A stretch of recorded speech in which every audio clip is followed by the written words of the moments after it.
Hello horror investigator, video को like करना और चैनल को सब्सक्राइब करना मत भूलिएगा।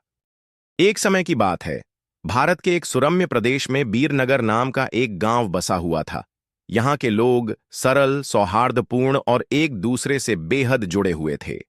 जीवन शांतिपूर्ण था। खेतों में हरियाली, मंदिरों में भजन और घरों में खुशियां। इसी सुकून भरे माहौल में एक दिन अमेरिका से एक पुरानी हवेली के मालिक, एक दंपति, अपने छोटे बेटे के साथ लौटे।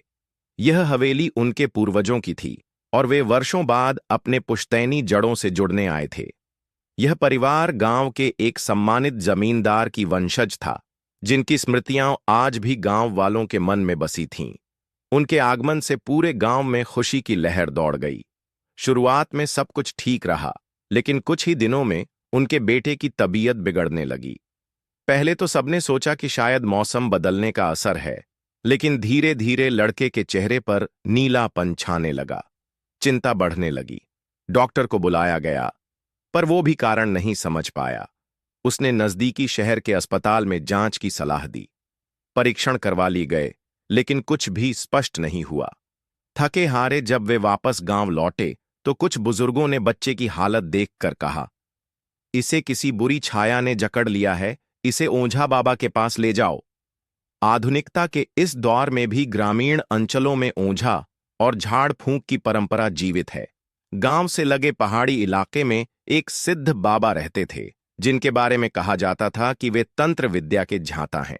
संदेह और भय के बीच परिवार बच्चे को लेकर वहां पहुंच गया। जैसे ही वे आश्रम की सीढ़ियों पर चढ़े, बाबा जोर से चिल्ला उठे, तू फिर से आ गई? इतने बरसों बाद भी तेरा बदला शांत नहीं हुआ? ये सुनते ही माता पिता और ग्रामीण सहम गए। अभी तक किसी ने बाबा को कुछ बताया भी नहीं था। फिर ये कैसी पहचान, कैसी आग? बाबा सब समझ चुके थे। वे बच्चे को भीतर ले गए और शेष सभी को बाहर रुकने का इशारा किया। बच्चा कांप रहा था। उसकी आंखें रक्तवर्णी हो चुकी थीं, चेहरा नीला और शरीर तपता हुआ। बाबा ने विभूति उठाई और बच्चे पर फेंकी। अगले ही क्षण लड़का जमीन पर गिर पड़ा और चीखने लगा, जैसे उसके भीतर कुछ छटपटा रहा हो। सभी सन्न थे। तभी वह अचानक अपने पैरों की उंगलियों पर खड़ा हो गया और एक बेहद भयावह स्त्री स्वर में बोला, प्रमाद, आज तेरा विनाश होगा। बच्चे की आवाज में वह औरत कौन थी? माता पिता स्तब्ध रह गए।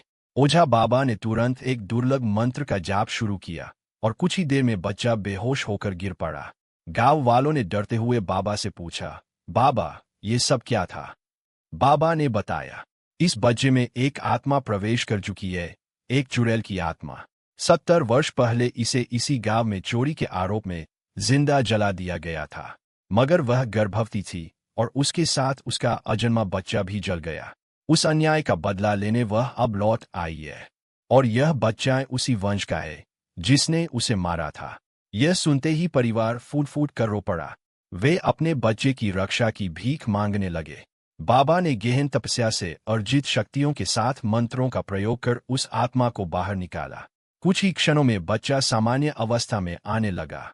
लोगों ने राहत की सांस ली, मानो सब कुछ अब ठीक हो गया हो। लेकिन बाबा की आंखों में अब भी चिंता थी। यह अंत नहीं, यह तो केवल शुरुआत है।